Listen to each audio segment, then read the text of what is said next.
Hi!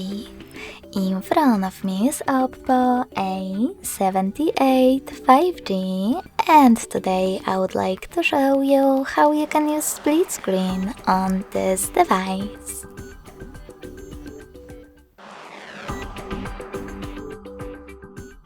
First of all, open one of your apps that you wish to use in split screen view, like Play Store.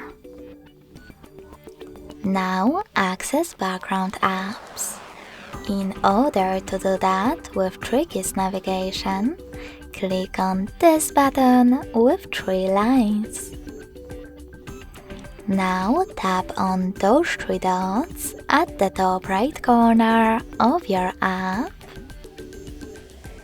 and select split screen. Then just click on any other one, like Chrome.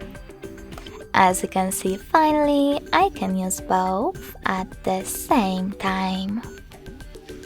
If you wish to go back from this mode, drag the first app upwards or downwards and select Home button.